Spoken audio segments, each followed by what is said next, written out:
Today I want to talk to you about a mistake that changed the world. Now, we all make mistakes, or forget stuff once in a while, but only a few of those slip-ups are revolutionary. Only a few change the world. Some for better, some for worse.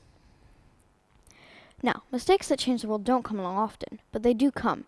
For example, plastic or X-rays and even the chocolate chip cookie, which came to be because of a rather determined baker who would not allow running out of melting chocolate to minimize her cookies.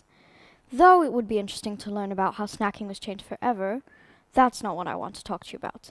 I want to talk to you about a young scientist who forgot to clean his lab and saved millions of lives by it. Who was this messy scientist? His name was Alexander Fleming. Born 1881 in Darvel, Scotland, I doubt the nurses delivering him would have thought that he'd go on to serve as a captain in World War I, win the Nobel Prize in Physiology or Medicine, the John Scott Medal, and the Albert Medal. Born to two farmers, Grace Sterling Morton and Hugh Fleming, Alexander lived a simple childhood alongside his multiple siblings from both his father's first and second marriage. The year was 1929. And Fleming decided he needed a well-deserved break. I'm going to pause our story to ask a question. When you go out or on holiday, do you tidy your room? I know what you're thinking. Why are you nosing in my life with questions like that? Just bear with me, it will make sense in a second. No? That's what I thought. Well, don't worry, neither did Fleming. So when he got back, his lab was in need of some desperate spring cleaning. He was doing just that when he stumbled upon a petri dish of Staphylococcus. For those of you who don't know what these fancy-pants adult words mean, a petri dish is a small, clear disc that scientists use to store bacteria and other test subjects, and Staphylococcus is a type of bacteria.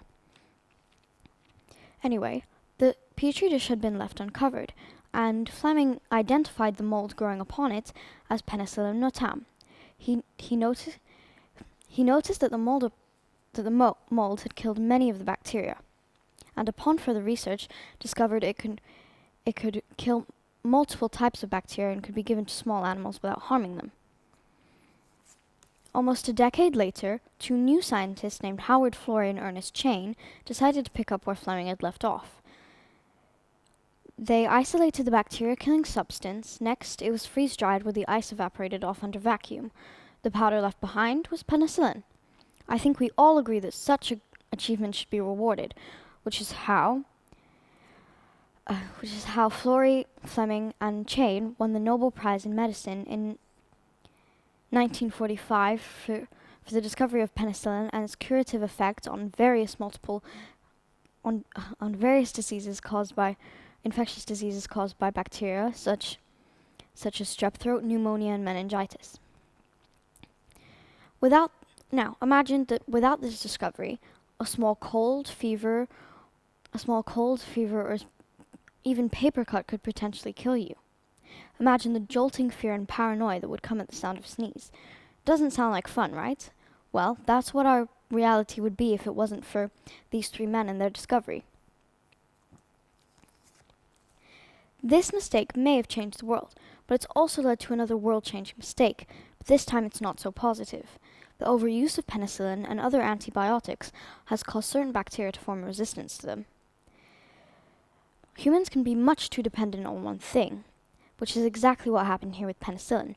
We used it too much, so some extremely irritating bacteria has formed resistance, meaning that people who were sick could stay sick. This all sounds a bit dreary, and you may as well be thinking, what was this all for if it was just going to come to this? But don't think about that. Think about the positives and the millions of lives this discovery saved, and how it gave science a shove into the future of medicine. Moral of the story is, don't clean your room. You may just discover the next antibiotic and save 1 million lives. Thank you for listening.